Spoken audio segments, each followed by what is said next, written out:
Welcome to the Dark Zone, an adventure racing podcast. British Columbia is literally a playground, a 4-season playground up here in Canada. And we have, like Lyndie said, everything from deserts to alpine, some of the clearest lakes and rivers known to man. Some of the coldest lakes and rivers as well, too, known to man. We've got glaciers. We've got it all up here. Well, for me, the action is the juice. I'm in. Okay, you people sit tight, hold the fort, and keep the home fires burning. And if we're not back by dawn, call the president.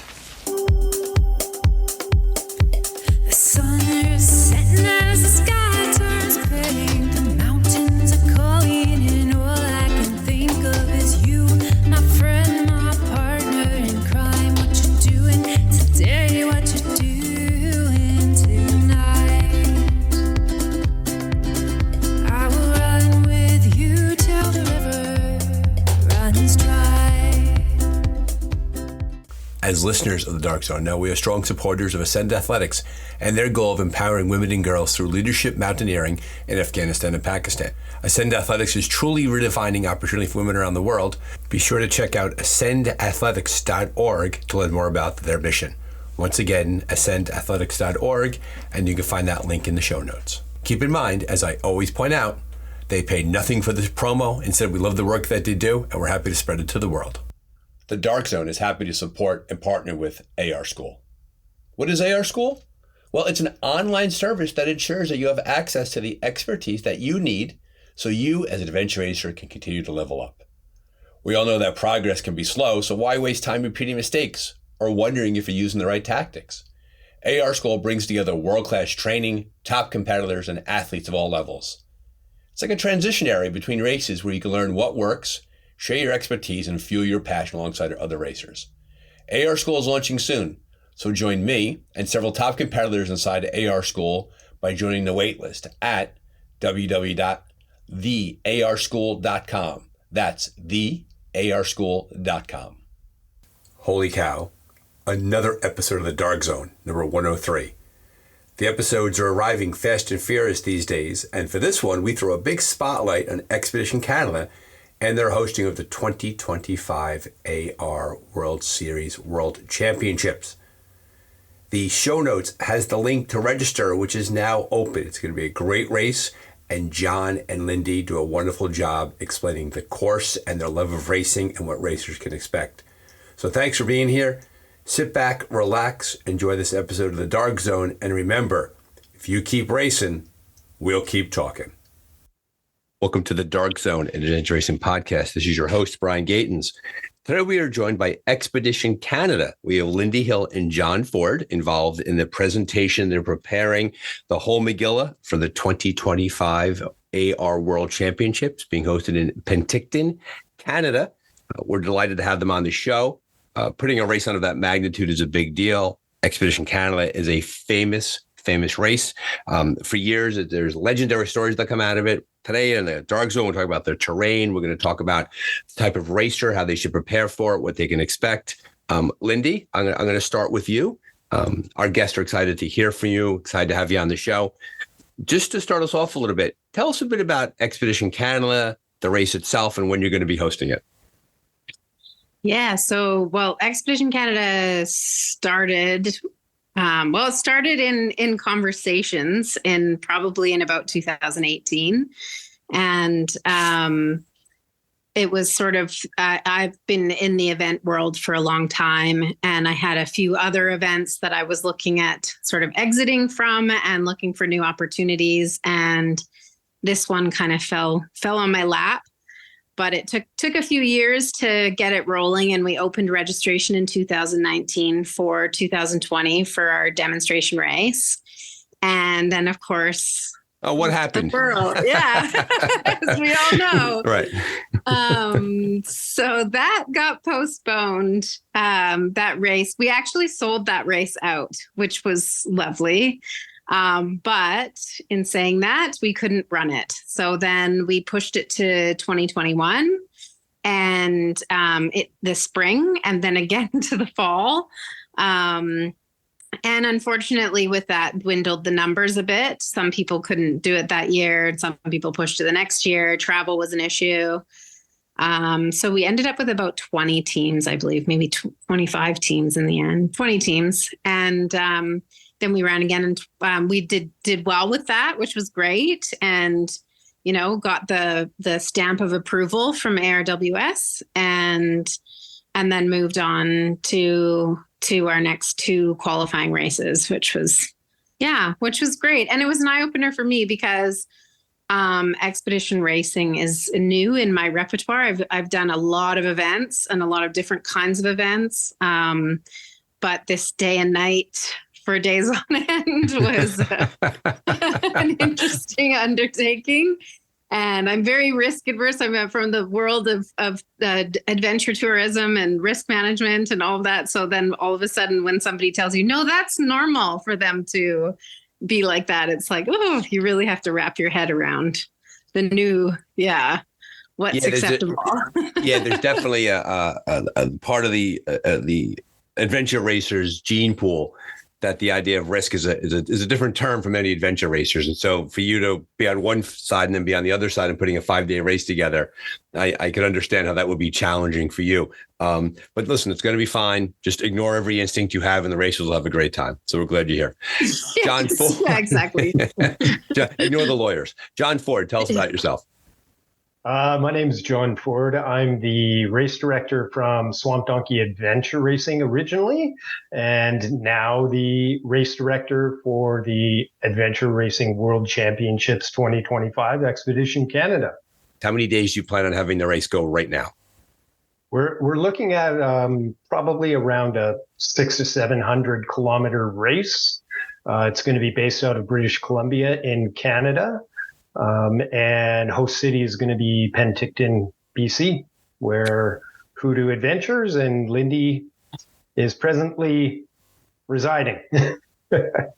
So Penticton is an amazing part of the world when it comes to racing. Ironman Canada for years went out of Penticton. It's here again, too. Did they bring it back? Did it even come back to Penticton? Yep, they came back. They went to Whistler for a few years, and then we hosted the Challenge, which was like a European version of Ironman. Like Roth, right? Yeah, the Roth Challenge is the German one, right? Yeah, and I was heavily involved with that race too. But no, Ironman's back now, and but unfortunately we had the wildfires this year, and so they couldn't host. It was right in the middle of a travel ban.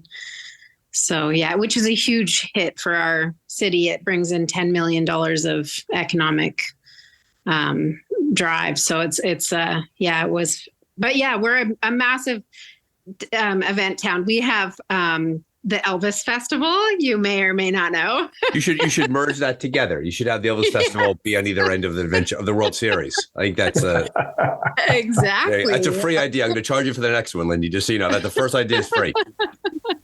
Well, it may be part of like the cultural thing that we show off is that we have the Elvis Fest, you know. When I think Penticton, I think Elvis. So clearly you're right there. Memphis, forget about it. Penticton. So what makes Penticton in terms of being an adventure capital? And I'm going to preface this by saying I have a lot of experience with Ironman Lake Placid. And I think Placid and Penticton are kind of in that same boat where it's a tremendously beautiful, challenging outdoor area.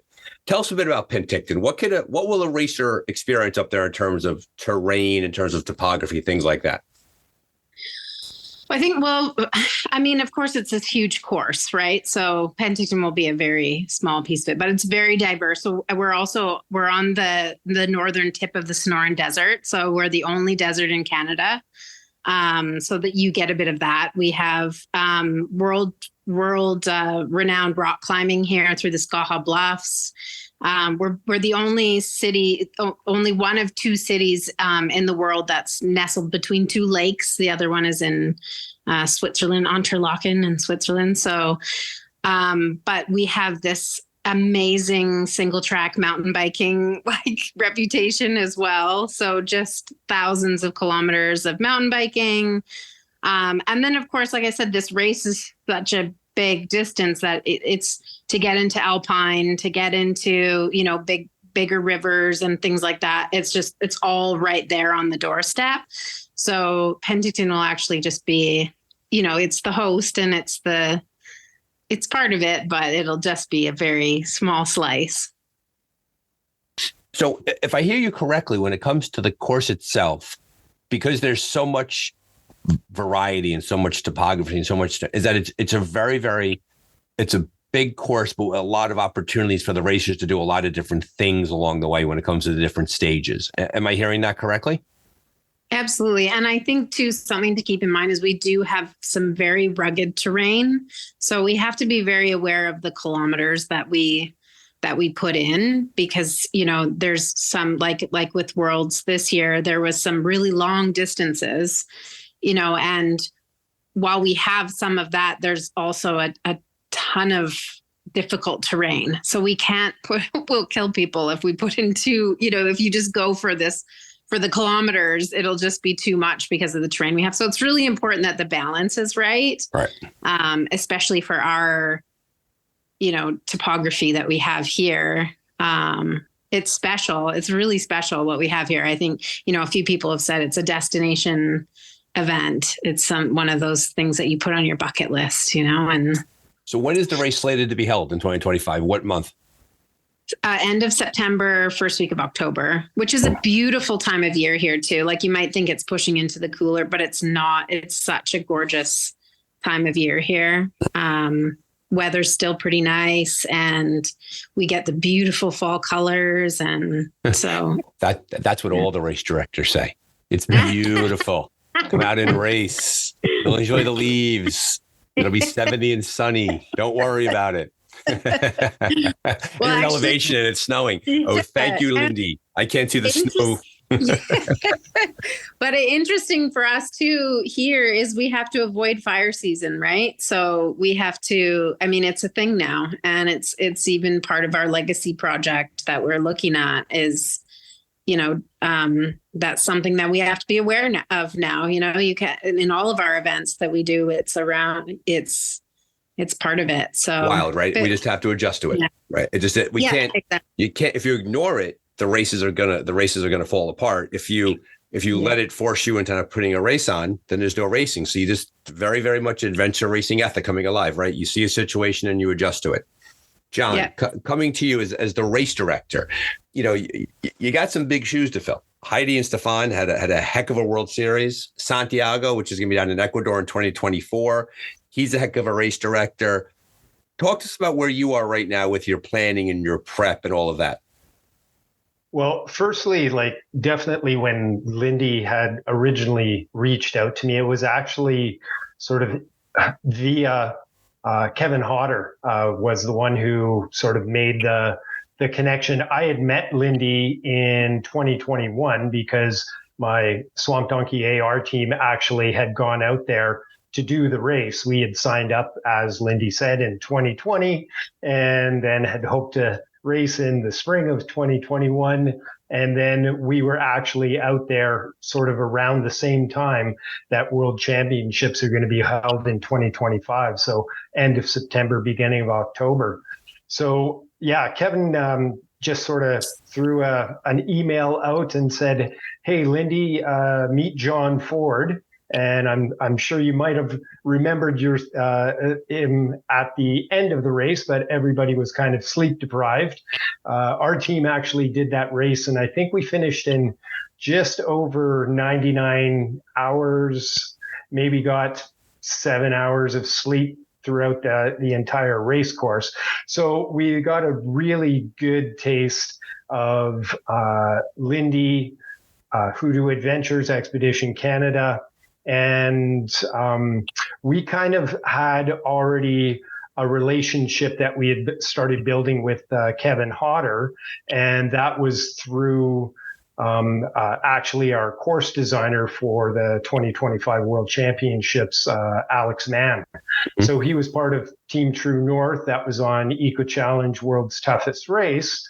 And after that came out, of course, there was that big excitement in adventure racing.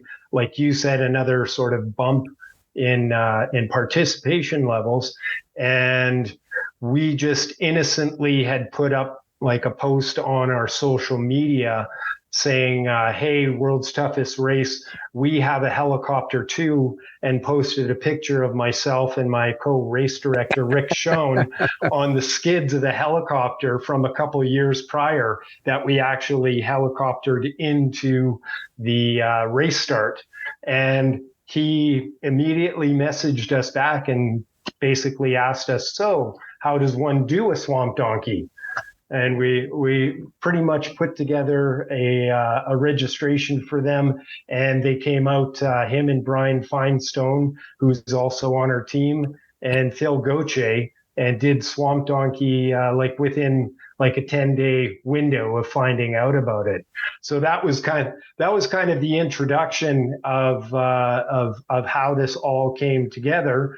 And yeah, like you had mentioned, the big shoes to fill. I do realize what kind of shoes I have to fill, especially after Lyndie and I had the honor of going to South Africa this year and seeing everything from behind the scenes sort of perspective as well too, with Heidi and Stefan.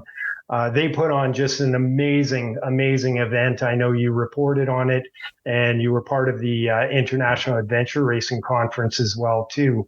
So I take that as a huge responsibility, but I couldn't do this without the amazing team that we've assembled around us as well too. And I feel very honored and humbled that I've been put in this position and given the trust to put together this amazing event in 2025. And you're exactly spot on when you talk about the idea of being a team, right? Teams at so many different levels, right? The actual teams that are doing the racing, the teams that are wrapped around the course itself, around the whole, from the volunteers to the medical staff to the logistics to the organization to all of that. You're right. The adventure racing in so many ways it's a true team sport, and as many other sports are. And so to your point, right about that, and I'm going to want to come back to your experience in South Africa and what you learned there. But what I want to ask you about is that race directors tend to have their own styles. I'll give you an example, like Igor, AR Croatia. Igor loves having a race that has 32 transitions and 97 checkpoints. And that's Igor, right? And God bless, we love Igor, the happiest man in adventure racing, right? And that's just what he's like. And then you go to South Africa and you have these big, long stages where it's a linear, it's a point to point. And, you go to, you look at Jason Magnus and Bend Racing, right? Where America's toughest race, where it's there. And Javier with him, like Mexico's toughest race in La Ruta Madre. In broad strokes, what do you consider your race directing style to be like? When you put a course together, and this is a little beta for possible racers out there, so pay attention, those of you looking at 2025, how do you build your races? Well, that's the thing is like with Swamp Donkey Adventure Racing in Manitoba, we've been around we're going into our 18th year now. So we've put on almost 60 events over those 18 years. And again, like we've done everything from a winter event to an urban race. We've done when the obstacle racing thing was popular, we did that for a few years as well too. But the base of our events have always been adventure racing. That's how we got started in 2007, and that's our signature race. Like Swamp Donkey is our signature race. We sell out that race every year now. It's amazing. Like we open up our registration about a week after our event finishes, and we sell out within like 2 weeks for the next year. So our race courses over the 17 years, we have thrown absolutely everything and a kitchen sink at these racers. And that's what I think that I'm going to take into this as well too, is just that diversity that we basically have tried everything that we feel that that has been put forth by other races and other race directors. And we know what works. We know what doesn't work. We know what racers find interesting. And again, like part of building an adventure race is exactly like being an adventure race team. Is it takes a team of people and everybody brings their strengths to the table. And when somebody needs help or doesn't do something like that's not in their wheelhouse, then somebody else steps in and helps them out, or in adventure racing terms, gets them on tow or something like that. Exactly. Carry their pack for a while, right? Exactly. So along with the adventure racing planning, I've also done a handful, but probably about 15 adventure races myself. And so you take those experiences, you take experience with different team members, and you bring that all to the table when you're designing a course. But on the course design, again, I like to say that I'm only as good as my team and the other individuals with our Swamp Donkey races that we put on. Alex Mann was our course designer for about a dozen years as well too. He's a mountain bike course designer now in Canada and has done like IMBA style mountain bike designing. And Rick Schoen is my co-race director as well too, and Liz Roffey that works with us. Everybody brings something to the table. So I think when I go into a expedition style race of this size, I'm going to take a little piece of everything and a little something from everybody on the team and put that together into just an amazing race course. How much of the course did you have to have nailed down before ARWS gave you the rights to run the race?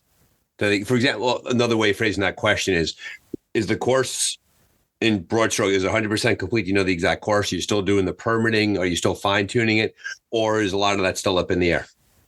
I think what's really good is that we've got 2 years to plan this. So we've already got sort of a base framework that we've kind of thrown out there. Alex actually is getting our entire team together this coming Wednesday. I know it's busy around Christmas time for everybody, but he's going to get everybody together on a Zoom call, and we're just going to start a whiteboard and start throwing some ideas out there. And then Lyndie has been gracious enough to invite the entire team out the first week of January. So we'll all be together in one room in January 5th, 6th weekend. So I think that's going to be a huge boost to just the race course planning, what it kind of looks like, logistics, safety. We can start beginning our permitting. I know Lyndie already has a couple permits in place that she's been trying to put forth as interesting things that they already had their eyes on in the area as well too. So I think that with everybody coming together, that's really going to sort of start connecting the dots as well too. Lyndie, you have a huge swath of experience, right? This is to use an expression, is not your first rodeo, but you are connecting your adventure experience with now adventure racing and bringing those two together. John had mentioned that you were in South Africa and you spent time at Worlds. I'm assuming that was an expectation for the purpose of getting ready to host yourself. What were your big learnings? Like, as you went there as one person, you came back as a different one. What did seeing the World Championships up close teach you about presenting a World Championship? The one big thing that stood out for me was just the cultural piece of it. And that's one of the things that I've always really loved about this sport, is that it immerses people in this culture that you go into in different parts of the world, and people are traveling and you get to feel that piece. And it wasn't just the culture of South Africa, it's the culture of the adventure racing community. You know, it's like a reunion of sorts, you know, and everybody's so supportive, and it's just, that's a really beautiful thing. And you know, for us here in Canada, it's like, how do we get across that Canadian spirit? How do we make sure people really feel like they're in Canada when they're here. And it's not just you're going to, you're checking in and you're going out there. You actually feel what it is to be here. That's a tourism background of mine too, right? So really highlighting that piece. But then also just the massive team effort that it takes. And, Heidi and a lot of on their own. And I'm not saying they didn't have a huge team behind them. They did, but they had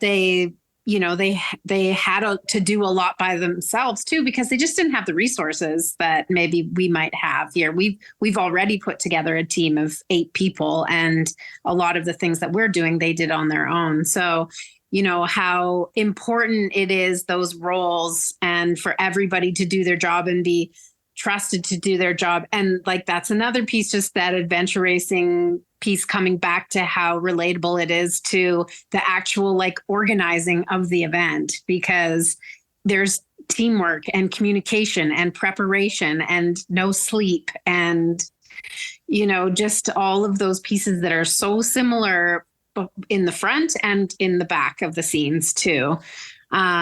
So those things were big ones. Yeah. And just, there was a lot of, we laugh because probably I have less pictures of beaches and mountains and more pictures of stickers and little things that make it. You weren't on vacation.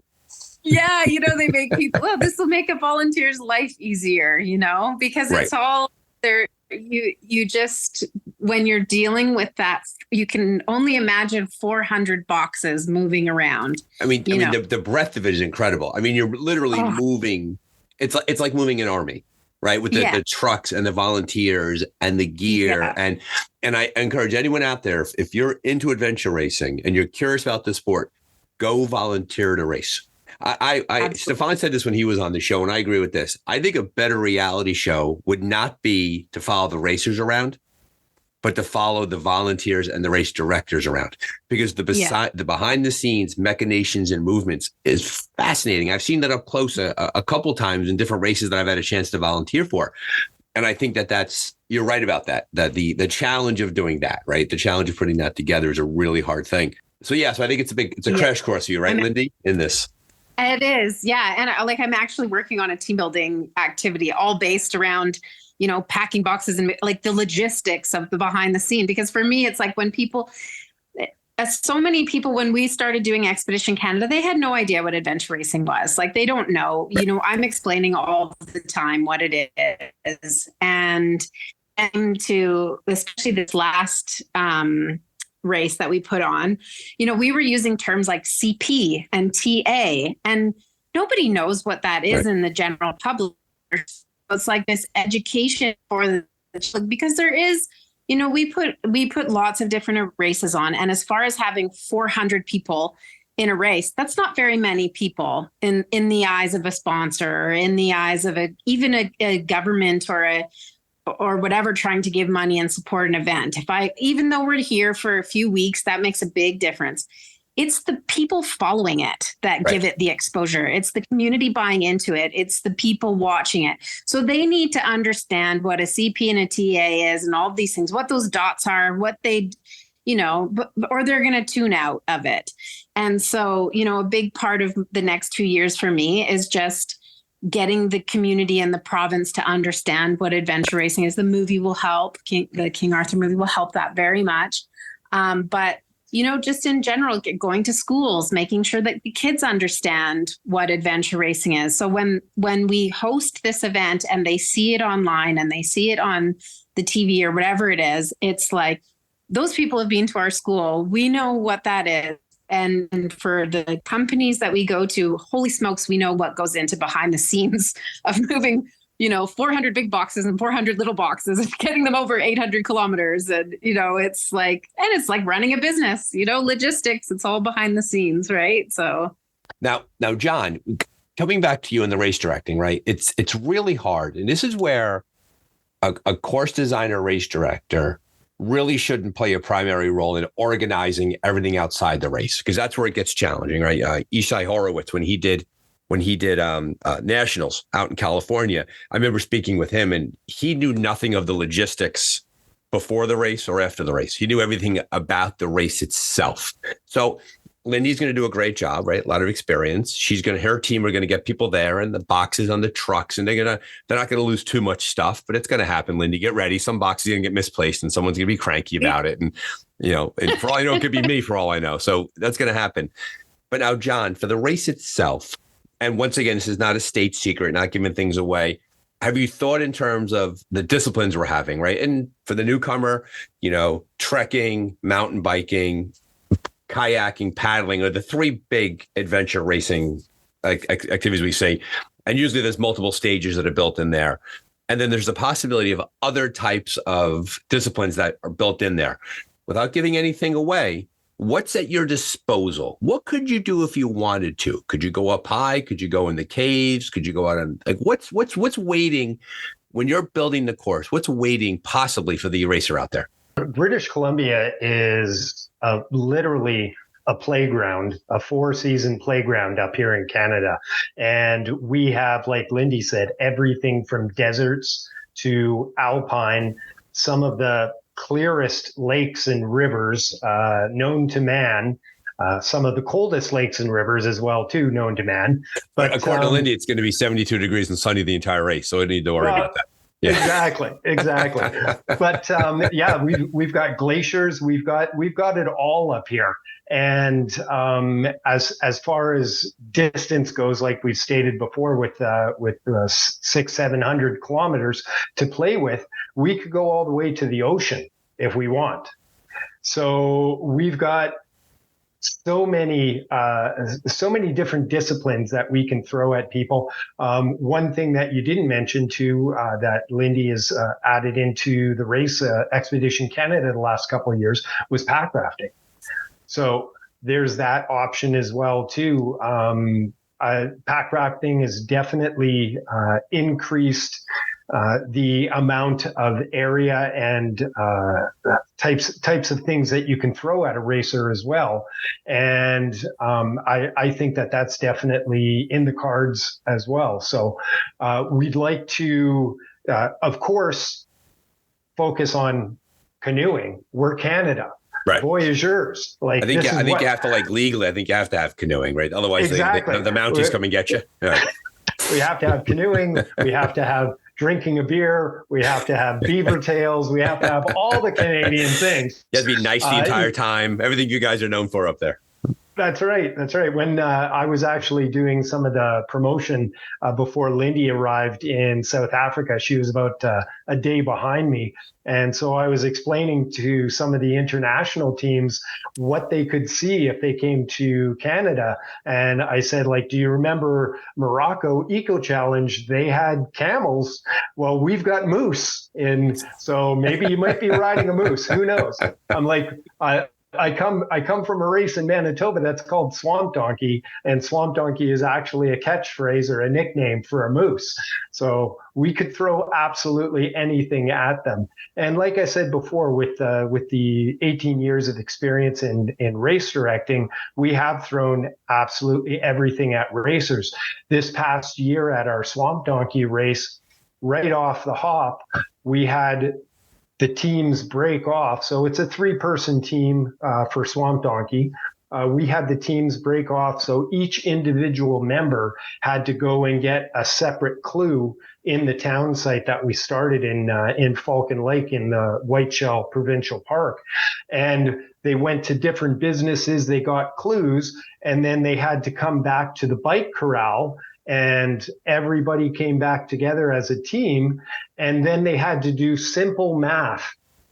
You cannot believe how hard simple math is for adventure racers right at the start of a race. So it was almost like throwing a little bit of Amazing Race type challenge at them right at the start of the race. And one of the funniest things is we had some of the parents of the youth teams that were standing outside the bike corral just killing themselves laughing at these kids that were like 17, 18 years old that couldn't figure out simple math with a pen and paper. because they're so used to doing everything on calculators. And they're standing at the other side of the corral going, I told you so. You should have paid attention in school. So like we've thrown absolutely everything at racers. The year before, we did a choose your own adventure. So literally, again, we split the teams apart. They came back as a team, and then they had a choice whether they wanted to do the paddling first, whether they wanted to do the biking first, or whether they wanted to do the trekking. So we've had point to point. We've had almost like stage racing. We've had supported racing when we did our 18-hour event back in our 10-year anniversary. So we've thrown everything at racers. So I think that, like I said, the racers that come to our race are going to be challenged. They're going to be impressed because Canada is spectacular. British Columbia is spectacular. I moved here almost 10 years ago because I knew that I had to get to the mountains and I had to live in the mountains. And luckily for me, now I'm only a couple hours away from Lyndie and where Expedition Canada is going to be presented. So. What races would they want to come and do up in that area between here and there? Like, is there something coming up this summer? Is there a swamp donkey race? Is there a shorter race? Like, what would bring them to the area to get a sense of the course? What events? Well, of course, I'm not gonna tell them not to come up and do swamp donkey. Right. And we've actually been in talks with Heidi that swamp donkey. I may be jumping the gun here, but Swamp Donkey will be part of the ARWS series. Got it. Okay. Coming up in 2024. And we are also planning to do 24-hour in sort of probably around June of 2025. And again, like this is just to build adventure racing rebuild adventure racing in Canada. Adventure racing in Canada really had an amazing sort of genesis back in the late 90s, early 2000s, like right around those Eco Challenge days. That's how I got involved. And again, it's a story as old as time. I saw Eco Challenge on TV and just knew that that's what I was gonna be doing in some form or fashion. I guess I had hoped that by starting Swamp Donkey Adventure Race that I'd get a chance to adventure race more. Well, you can talk to any race director that went into it with those kind of hopes. It doesn't quite work out that way if your race becomes successful. Right. And Swamp Donkey has pretty much taken up my life now for the last 18 years, and I've only been able to do a handful of races. But other races that we have in Canada, Bob Miller, he puts on the Wilderness Traverse out in Ontario. Which, by the way, great race. Amazing race. Supposed to be that was a COVID foiled race for Team Dark Zone, right? That we were ready to go up there, and it just fell apart on us. And that's it's always in the fall. If I'm correct, it's always right around September. And that's with the canoe. And you have to carry. There's a lot of portaging. It's a tough race. I mean, let's be honest. I mean, Canadians are tough racers. I mean, every time you guys come south to do a race, it's like I look at the roster and I'm like, oh, great, the Canadians are here. It's going to be a good race. Well, and we're trying to build more Canadian racers as well too, and on an international level. Right. Like even we saw in South Africa, we had a handful of Canadian racers, like maybe about a dozen or so. We know that there's a lot more adventure racers out there in Canada that over the next couple of years, they can get themselves to the level that they could participate in the World Championships in 2025. But we've got races out on the West Coast. We've got Mind Over Mountain Adventure Racing. Momar, they've been doing it for probably about 19, 20 years as well, too. There's some races in Quebec, a couple other races in Ontario, and we've got races now in Alberta. One of the individuals that has done Lyndie's race, Chris Fenlon McDonald, He started Rocky Mountain Adventure Racing in Alberta. So they're just starting to get things going with them as well, too. So I think our goal over the next couple of years is to really give racers something to do in Canada and to bring more racers from the United States and hopefully internationally as well, too. So, because there's a lot of, to your point, there's a very, very long lead time to the World Championships, right? So there's several racing seasons. There's, you have all the 2024 to race. You have spring and early summer 2025. So there's a lot there to do. So, Lyndie, I know that Expedition Canada team, actually it was Visit Penticton. I apologize. Visit Penticton was in South Africa for the World Championships. Who were the 4 people on that team? Yeah, so it was Ben Kwiatkowski, MP Allery, and Dave Ellis and Lavelle St. Germain. I have to give a shout out to Marie Allery, because she was on her Spotify Wrapped, the Dark Zone was her most listened to podcast of the year. So she's getting a Dark Zone sticker being sent to Canada. As soon as I figure out how to mail something to Canada, I'm going to get that to her. So sit tight there, Marie. We'll get that to you. But what was your take on, as someone who's relatively new to the culture? Like you had discussed before, the idea that adventure racing there's the race itself, and then there's the idea of a reunion that surrounds this, right? The idea that we all get together. It's good to see everybody. We create this traveling circus, if you will, for these 5-10 days of we all travel together, and then we all go back to our respective lives. What was it like to experience the Worlds, to see the team that you were a part of doing so well and watching all of it? What did you learn from that? Well, MP was new as well. So she was just so inspiring, and then the fact that these people came together out of sort of nowhere and worked together so well and had a crash and got way off course and came back on. And, it was just this feel good thing. And I think I had a lot of conversation after the fact when we started discussing the Expedition Canada team, it's really around a passion for adventure racing. Like it's not especially for this team. And I don't want to say they don't want to win. I'm sure they would love to win, but are you going to be a winning team? No, probably. Let's be realistic, but they are so passionate about what they do and why they do it and the benefits of adventure racing and just that team aspect and being able to fit together. They've picked a fairly big roster. They've got a team of, I believe there's 10 people that Ben has chosen. And he's chosen them because they work well together, not because they're going to be the best, they're going to be the number one team, but because of that cultural piece of it. Right. And it's how they support each other. And they're still laughing at the end. It's just amazing that they can go all through these. And I'm sure not all teams are like that. You see that as well out there. You see those teams that come into the TAs and you can just feel the difference in the way that they're operating together. Nobody's like talking to each other. They're all kind of moving around each other. Like something happened out there. Yeah. And they're all being polite to each other, but something's cooking in the team dynamic.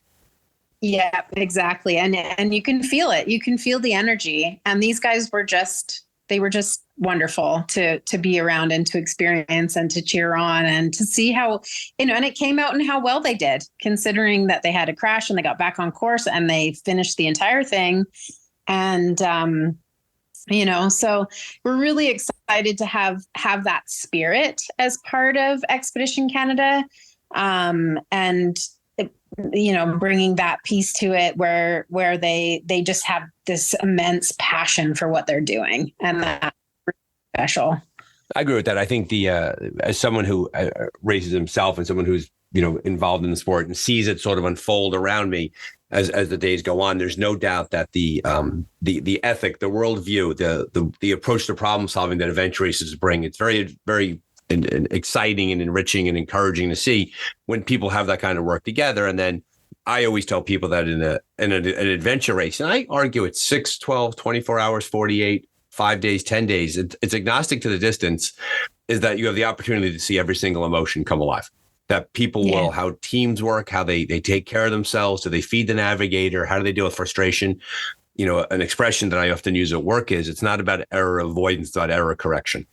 right? And then you're going to make mistakes during a race. And how do you recover from that mistakes? The trick is to avoid the self-inflicted mistakes, right? Yeah. Like leaving a piece of your bike on the ground in the bike, and you lose that, and you have to find a new bike, and all those sorts of things going on there. The interplay I'm hearing as I speak to the two of you is, as John does the race directing and he designs the course, and Lyndie, as you do the larger umbrella work behind it, I'm really curious how the two of you are going to navigate we began talking in the beginning about the idea of the risk aversion, and that there's going to be the idea that adventure racing is, by definition, as all sports are, has a level of danger to it, right? And if we sanitize the danger out of the race, we are going to create adventure racing something that it currently is not, and nor really kind of should be. I'm editorializing a little bit there.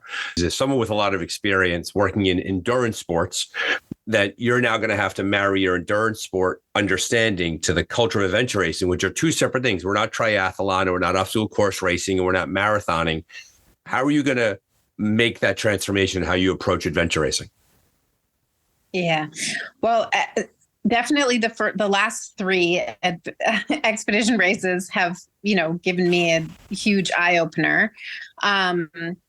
But in saying that, the team that we've put together, they're so professional. This team, having Brad Bomber there with his experience, everybody, Kevin, Brian, Alex, they've all, especially with Kevin Hodder and Brian Feinstone, with the TV aspect of it too. I mean, they have to be very conscious of they're pros, liability pieces. So that brings a lot of, and just the conversations that John and I have had, it brings confidence for me, moving forward, a lot more confidence in this team. So that's a huge part of it. But as you said, like the risk that comes with it is part of it. So, while I will ensure that we're all obviously doing the best we can to take care of the racers out there, and safety is priority, not just for racers, but for the organizers. That's part of it. It's part of the adrenaline. It's part of the rush. It's why I got into adventure tourism and became a guide for so many years. And that's where the learning takes place. And that's why it's so important to everybody. And that's why people love it. So, by no means would I ever want to take any of that piece out of it. It's just, being aware of it and professional. Like, it comes down to, bringing that professional attitude to everything that we do. And I think we have the perfect team to be able to do that. That takes that pressure off of me. And I agree 100%. And John, I want you to weigh in a second, but I will comment there, Lyndie. I think you're completely accurate when you point to the fact that you have these professionals around you, men and women who have presented these races before. They've done these things before. And you're going to, like any good leader, you're going to rely upon their experience to guide you in the proper direction, right? And you mentioned the team that you have there. So I completely agree that they're going to build an incredibly strong, and of course that will have the right level of challenge for the racers. The last thing I'll say is this before I jump over to John, is that one thing I've always learned about adventure racers is that when a race director makes a good faith effort to protect people during a race, no one ever pushes back. Like, especially when it comes to weather, right? If bad weather comes rolling in, if something's going on there, if they decide to halt the race, pull you off the course, I've never seen an adventure racer throw a tantrum over things like that. I've only really kind of seen tantrums towards each other, right? A team. No one ever really gets on a race director, which I think separates us from some endurance sports. You see a lot of other attitudes and personalities. John, what do you think? Yeah. Well, I think to your point as well, too, like, definitely adventure racers, they're a different breed. In this day and age, I think everybody's looking for something that's going to take them out of that bubble wrapped world and this is something that we're really excited about, bringing more youth into these events as well too, is there's not a lot of things out there that's like adventure racing. It's that challenge. Like, for myself, I started before I was adventure racing, and I was doing like lifting and competitive bodybuilding and things like that. And it was just being able to push past those boundaries and being able to realize that you could actually achieve something by putting in an extreme effort. And that's adventure racing to a T. Like I've been on teams where like everything is going right, and then immediately something happens and everything is going wrong, and you have to adapt. You have to just keep moving forward. Like that's what you do in adventure racing. And so definitely that's what I'm bringing to this. I know Lyndie, like we probably started around the same time, around that 2007 of putting on events, and just having that ability to know that you've done amazing things. You've created life-changing things for some of these people. Like we have stories of racers that like they like went online and found out about our race, and then they came out, like you said, and volunteered.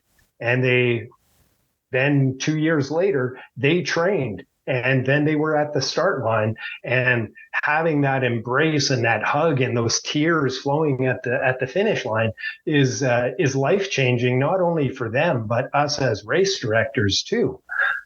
We put a lot of ourselves in these races from a planning perspective. And if somebody told me 25 years ago that this is what I'd be doing, that I'd be race director for Adventure Racing World Championships in 2025, I would have laughed, because I didn't even know what adventure racing was 25 years ago. One of our older episodes was David Webster of Team ACDCAR, and he raced Iterra. And it was a great story. His first adventure race ever was a 5-day adventure race. Talk about the deep end of the ocean, right? And he had an experienced teammate come in. He brought her in, and she was very, very good with the maps, and they had a really, really good experience. And I remember the echoes of his episode. He talked about the idea that, and he would never claim this, but you could hear very clearly, he was too humble to say this, that there was that great tradition of British explorers and seeing the world and discovering the world and finding it. And I think a lot of time in adventure racing, that kind of exists, that people want to be challenged. They want to prove things to themselves. And our world, because it's a world built around safety and built around mitigating risk, that there are a subset of people out there that want to push outside those boundaries. And however that appeals to you, and I think that adventure racing gives that in spades. I think that we really see that here. We're coming near to the end of our time, and you've both been very gracious with your time. I appreciate that. Before we finish up, I want to turn to you, Lyndie, and I want to give you a chance to talk about the logistics a little bit about the race itself. Like, for example, if someone's going to come race out there, where are they going to fly into? What's the accommodations like? What's it like logistically getting to the race? All of those kinds of things. I bring that up because people begin to look down the road and they begin to think about time off, things like that. So the getting to the race part, what is that like logistically? Yeah, so it's something I've actually put a fair amount of thought into because, again, I have this tourism background. We run an adventure tourism company, so we're constantly moving people. We run shuttles, things like that. So, I mean, we do have an international airport that's only 40 minutes from, and we do have a shuttle system like within our company that we have used basically for the last 3 events as well. But one of the things for me is getting here, being in South Africa. Once you got there, it was very inexpensive, and everything was very centralized. And so I'm really conscious. It was also brought up to us of like visas, like people being able to get visas to come into the country. Mm-hmm. So I'm very conscious of these things and making trying to make the process as seamless as possible for people. So trying to make that shuttle piece easy and also trying to keep costs down for people, because it's not, I haven't been to a lot of, I've traveled a lot, so I understand, but I haven't been to a lot of races. I'm not sure. I don't have a lot of comparatives, but I can tell you that US and Canada are probably a lot different than on your pocketbook than, other places. So I'm really trying to be conscious of how to keep things cost effective for athletes and things like that as well. And, how do we feed them and make sure they have enough food and get access to the equipment that they need? So I'm really trying to think of all these pieces. And then also on the outside of it too, a lot of people went to South Africa early or stayed longer and did safaris. And so those pieces of it, like that's the other part for me for adventure racing and this event is, British Columbia has been hit really hard in the last, as the world has for a few years, but then with the wildfires on top of it, so this is an opportunity and as an economic driver as well, with any event is like that. But this one in particular, to put eyes on our communities in BC and small communities that really need it, that's really important for me. So, figuring out and making sure that everybody's able to explore before and after, and how do they get to all of these great places and support these little tourist towns and things that really need it. And it's happening in a shoulder season. So that's really great for our communities too. So I'm trying to look at it from the eyes of the racer, the eyes of the communities, the eyes of us as organizers. And really, I think I have a step up in that way in my background, being in tourism and those pieces, that I can really see those things. And I hope that comes out when people come to the race, they feel like they're taken care of and they feel like those things have been thought for them. And because it's a lot of, gosh, I can, when you look at the gear and the planning and all of the stuff that goes in for these racers just to get to the start line, just those, it's so much planning. The more I can help with that, the more I can take away that stress for them, the better I will feel about their overall experience. If you focus on that for the racers, they will speak of you as a legend for years and years to come, because the moving of the gear and getting our stuff from point A to point B is a tremendous thing to do. I think also the fact that it's Penticton, which hosts the Ironman so well, they're used to bike boxes, they're used to people, they're used to shuttles. So I think that's going in your favor also. Absolutely. And the volunteerism is there already. We're an event town. We know how to support events and we know how to host events, and it's not new for people to have this on this scale for so many days.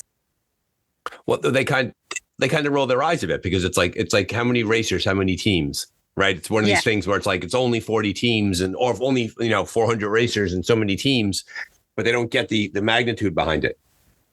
Exactly. And that's where the educational piece has to come in. That's my job for the next 2 years, is to make sure that people understand what this all is and what it means. And really the more people know, the more they share, the more eyes that are on our communities. Right. Or you just send them a copy of Arthur the King. Yes, absolutely. You call it a day. So Lyndie, I'm intrigued I definitely want to, I'm making a note to talk to you in a year. Right. Yes. So all the growth in the year, everything you've had to do to get the team ready.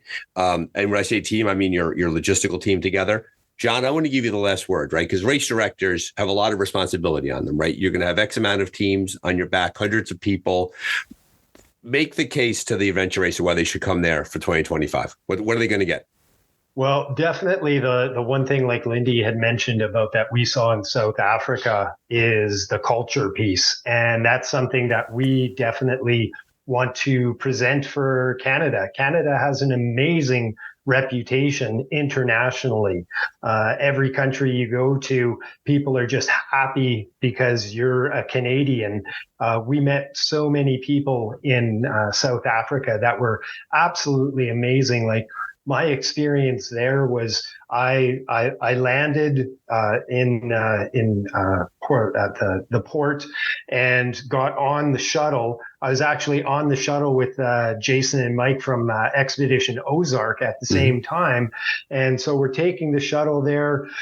As we rolled up to the resort, Heidi had South African dancers and singers. Like, the doors opened up in this amazing party, and somebody's handing us a drink. Like, as soon as we get off the shuttle, I barely put my bags down, and I walked out of the main resort area, and Jason Magnus came running by with a rugby ball, and he's like, "John!"